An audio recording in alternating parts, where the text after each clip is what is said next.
हम अगले वीडियो में डायमेंशन की बात कर रहे थे। यूनिट एंड डायमेंशन में डायमेंशन की बात कर रहे थे। डायमेंशन में हम एक छोटा सा पार्ट जान लेते हैं, इसका इंफॉर्मेशन, इसके बाद हम इसको कैसे किसी भी यूनिट का डायमेंशन निकालते हैं उसको आसानी से हम सीख लेते हैं। देखिए, डायमेंशन निकालते समय या लिखते समय हमेशा दो बात की ध्यान रखना होता है कि किसी भी डायमेंशन को लिखते समय हमेशा अल्फाबेटिकल के कैपिटल लेटर में लिखा जाता है। दूसरा बात यह होता है कि स्क्वायर ब्रैकेट में किसी भी डायमेंशन को सजाना ही बीमा कहलाता है। मान लो कि बेड का बीमा यानी डायमेंशन LT-1 होता है। अब आपको नहीं मालूम है कि LT-1 क्या होता है।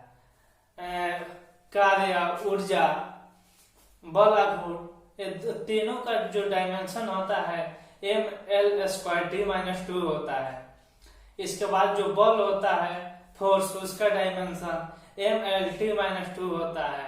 अच्छा, ये सब जो बोल हम रहे हैं ये हमको याद थोड़े है, हम निकाल कर भी आपको दिखा सकते हैं कि कैसे निकाला जाता है। उसी को आज समझा जाएगा कि डायमेंशन आखिर हम निकालते कैसे हैं। लेकिन किसी भी एग्जाम में डायमेंशन हमेशा पूछता है, चाहे वह कोई भी एग्जाम हो, चाहे वह कोई भी एग्जाम हो, हमेशा उसमें डायमेंशन पूछता है, यूनिट पूछता है। तो हमने यहाँ पर लिखा है डायमेंशन को हमेशा स्क्वायर ब्रैकेट में लिखा जाता है। स्क्वायर ब्रैकेट क्या होता है? ये होता है स्क्वायर ब्रैकेट। Square bracket. दूसरा बात मैंने लिखा है कि डायमेंशन को हमेशा कैपिटल लेटर में ही लिखा जाता है। मान लो L, M, K लिखे हैं। L माने लंबाई, लेंथ, M माने मास, केजी, द्रव्यमान, टाइम, T टाइम होता है।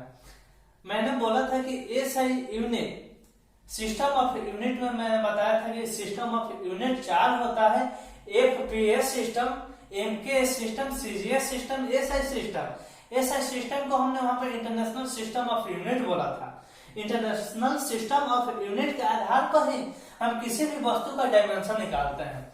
आप बोलिएगा कि सर हम SI सिस्टम नहीं जानते हैं, SI सिस्टम नहीं जानते हैं, लेकिन मैंने वहां पर बताया था कि जो लंबाई का SI सिस्टम यूनिट होता है वह हमेशा मीटर होता है, और द्रव्यमान का जो SI सिस्टम होता है केजी होता है, और टाइम का तो सेकेंड होता है, सभी लोग जानते हैं। लेकिन इसी बात को हम डायमेंशन फॉर्म में कैसे लिखेंगे? तो हमेशा स्क्वायर ब्रैकेट में लिखते हैं इसके फर्स्ट वाले टर्म को, यानी M हो गया कैपिटल लेटर। हमेशा ध्यान रखना कि लंबाई को डायमेंशन होता है स्मॉल l होता है, और द्रव्यमान का M होता है कैपिटल M, और टाइम का T होता है। इतना बात हमेशा ध्यान रखना है। मान लीजिए हमको वेलोसिटी का डायमेंशन निकालना है। जब हमको वेलोसिटी का डायमेंशन निकालना है तो हमको जानकारी रहना चाहिए कि वेलोसिटी आखिर होता क्या है। तो सभी लोग बोलते हैं कि विस्थापन में परिवर्तन की दर को वेलोसिटी बोला जाता है। लेकिन हम तो फिजिक्स का फर्स्ट चैप्टर पढ़ रहे हैं कि यूनिट डायमेंशन, हमको तो मालूम नहीं है कि वेलोसिटी क्या होता है, त्वरण क्या होता है, फोर्स क्या होता है, फोर्स का फॉर्मूला क्या होता है। लेकिन जब हम सिस्टम यूनिट डायमेंशन की बात करते हैं तो फर्स्ट वाले चैप्टर में होता क्या है कि सभी लड़कों को फॉर्मूला दिया जाता है कि W बराबर Fx होता है, F बराबर ma होता है। उसका फॉर्मूला दे दिया जाता है, उसका बोला जाता है कि आप इसका यूनिट ज्ञात कीजिए, इसका डायमेंशन ज्ञात कीजिए। लेकिन जब आप पूरा चैप्टर को पढ़ लेंगे, आप एग्जाम में बैठते हैं तो सभी चैप्टर को कंप्लीट करके ही बैठते हैं, तो वहां पर तो फॉर्मूला नहीं देता है, वहां पर डायरेक्ट आपसे पूछ देता है कि वेलोसिटी का डायमेंशन क्या होगा। एयरफोर्स से एग्जाम में पूछा था कि जो वर्क होता है उसका डायमेंशन क्या होता है। तो हम उसके कुछ 4 या 5 डायमेंशन को निकाल लेते हैं। उसके बाद हम जान लेते हैं यूनिट के कुछ इंफॉर्मेशन के बारे में जान लेते हैं। उसके बाद कुछ और टॉपिक है उसके बारे में जानेंगे। उसके बाद यूनिट डायमेंशन को एंड कर दिया जाएगा। और जितना पढ़ाया जा रहा है इतना ही में से क्वेश्चन पूछता है एयरफोर्स नेवी में। एयरफोर्स नेवी में ज्यादा पढ़ने की कोई आवश्यकता नहीं होता है। उसमें कॉमन कंसेप्ट की आवश्यकता होती है। छोटा छोटा पॉइंट को ज्यादा याद रखना होता है। अब ऐसा नहीं कि आप लंबा लंबा इंफॉर्मेशन याद कर लेते हैं, उससे क्वेश्चन नहीं पूछता है। मान लो हमको वेलोसिटी का यूनिट डायमेंशन याद करना है, तो हम अभी मैंने बोला कि वेग बराबर होता है विस्थापन में दर, विस्थापन में परिवर्तन, विस्थापन में इंग्लिश में ही लिख देते हैं v बराबर एस बाई टी। यहाँ पर v वेलोसिटी वेग है, s का है विस्थापन डिस्प्लेसमेंट है, t क्या है टाइम है। मैंने बोला कि विस्थापन, और जब अगला चैप्टर में आप मोशन में जब पढ़िएगा तो उसमें विस्थापन और दूरी के बारे में बताया जाएगा कि विस्थापन क्या होता है और दूरी क्या होता है। हम शॉर्ट फॉर्म में बता देते हैं कि विस्थापन क्या होता है और दूरी क्या होता है। विस्थापन, मान लीजिए हमको सावेयर फील्ड से मीरगंज जाना है, तो सावेयर फील्ड से मीरगंज जाना है, तो मीरगंज जाने के लिए कई रास्ता है। अगर ज्यादा दूरी तय करके जाते हैं तो वह दूरी होता है, और शॉर्ट फॉर्म में जाते हैं तो वह विस्थापन होता है। इसको डिटेल्स में हम नहीं बताएंगे, आप इतना ही बात ध्यान में रखेंगे कि विस्थापन हमेशा शॉर्ट फॉर्म को कहते हैं, और दूरी हमेशा जो अधिक दूरी तय किया जाता है किसी रास्ता को चलने में, उसे दूरी कहा जाता है। लेकिन विस्थापन जो होता है या हमेशा दूरी ही होता है। तो दूरी का इस यूनिट क्या होता है, मैंने वहां पर लंबाई, तो लंबाई क्या है, एक प्रकार की दूरी है, तो दूरी का यूनिट मीटर होता है। मैंने वहां पर टाइम लिखा था, टाइम का यूनिट सेकेंड लिखा था। तो हमेशा सभी लोग बोलते हैं कि जो वेग का ऐसा यूनिट जो होता है मीटर पर सेकेंड होता है। इतना बात आप जान गए। लेकिन जब हम इसको डायमेंशन फॉर्म में चेंज करेंगे तो आप यहां पर देखिएगा v बराबर एस बाई टी मैंने लिखा, इसका जो यूनिट लिखा मीटर पर सेकेंड लिखा, ठीक है, मीटर पर सेकेंड लिखा। अब हम इसका डायमेंशन लिख रहा है। यहां पर ध्यान दीजिएगा, सबसे पहले एस क्या है, विस्थापन है। विस्थापन एक प्रकार की क्या है, लंबाई है। लंबाई का डायमेंशन हमने क्या लिखा था, एल लिखा था। इतना बात समझ में आ गया।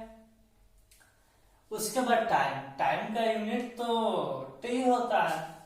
अच्छा, यहां पर मैंने टी लिख दिया। अच्छा, अगर हम इस टी को ऊपर ले जाते हैं तो एल टी माइनस 1 हो जाएगा। लेकिन मैंने ये भी बात बताया था कि डायमेंशन को हमेशा स्क्वायर ब्रैकेट के रूप में लिखा जाता है। हो गया इसका डायमेंशन, वेलोसिटी का डायमेंशन हो गया। तो मैंने यही बोला था कि डायमेंशन का यूनिट जो होता है एल टी माइनस 1 होता है। दो और बता देते हैं। त्वरण,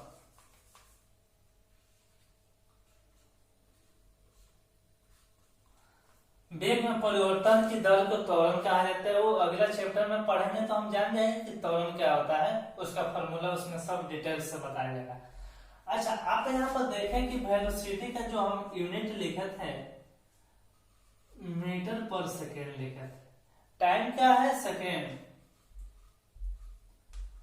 ये भी सेकेंड। तो सेकेंड को जब प्लस को ऊपर भेजेंगे तो सेकेंड क्या हो जाएगा, मीटर -2 हो जाएगा। जब प्लस में जाएगा तो प्लस ऊपर जाएगा तो -1 होगा।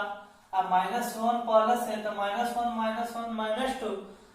इसको इस फॉर्मेट में लिखते हैं मीटर पर सेकेंड स्क्वायर। जब इसका डायमेंशन लिखना होता है तो मीटर का एल होता है, सेकेंड का टी, स्क्वायर है तो स्क्वायर लिख देंगे तो LT-2 होता है। आसानी से निकालेंगे, इसमें कुछ करना नहीं है। लेकिन एक छोटा सा इंफॉर्मेशन के बारे में जान लेते हैं कि यूनिट का जो इंफॉर्मेशन होता है, मैंने बोला था कि किसी वस्तु का मेजरमेंट स्टैंडर्ड फॉर्म को यूनिट कहा जाता है। लेकिन यूनिट को मैंने ये नहीं बताया था कि यह कितने प्रकार के होते हैं। तो यूनिट हमेशा 2 प्रकार का ही होता है, लेकिन हम उसमें एक और एंड करेंगे जो बड़े बड़े एग्जामों में पूछा जाता है, उसका यूनिट हमसे पूछ देता है।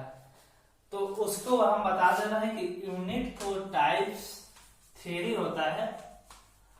How many kind of unit को हम 3 वर्गों में बांटते हैं। एक होता है मूल राशि फंडामेंटल यूनिट, एक होता है व्युत्पन्न जिसे डिराइव करते हैं, एक होता है संपूरक राशि। ओके, मूल राशियां हमेशा 7 होता है, याद रखना। मूल राशियां 7 होता है। व्युत्पन्न राशि की संख्या अनंत होता है।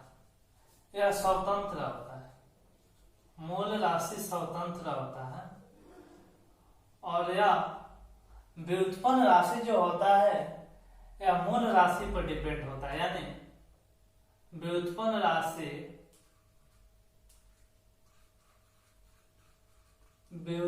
राशि स्वतंत्र नहीं होता है, स्वतंत्र नहीं होता है। हम इसको प्रूव करके दिखाएंगे कि कैसे स्वतंत्र नहीं होता है। इसका भी 2 फॉर्म होता है, 2 फॉर्म इस तरह लिख देते हैं। एक होता है सॉलिड प्लेन एंगल, यानी समतल कोण। समतल कोण का जो यूनिट होता है रेडियन होता है। रेडियन होता है, इसको थीटा से डिनोट करते हैं, थीटा बराबर L/R होता है। लेकिन इसका जो दूसरा होता है सॉलिड एंगल,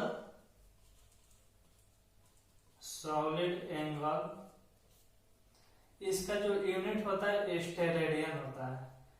स्टेरेडियन ए ओमेगा से डिनोट करते हैं, ओमेगा बराबर A/R² होता है। ओके, अच्छा, मैंने यहाँ पर बताया कि मूल राशि 7 होता है। मूल राशि 7 कौन कौन होता है उसको लिख देते हैं। इंग्लिश में लिखे हैं, हिंदी में लिख देते हैं। द्रव्यमान, लंबाई, समय, ताप, विद्युत धारा, ज्योति तीव्रता, पदार्थ की मात्रा।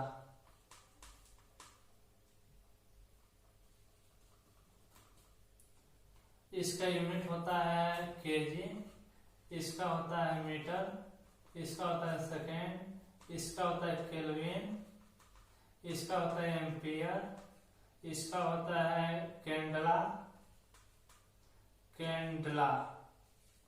इसका होता है मोल। मैंने बोला कि मूल राशियां 7 होती है। 7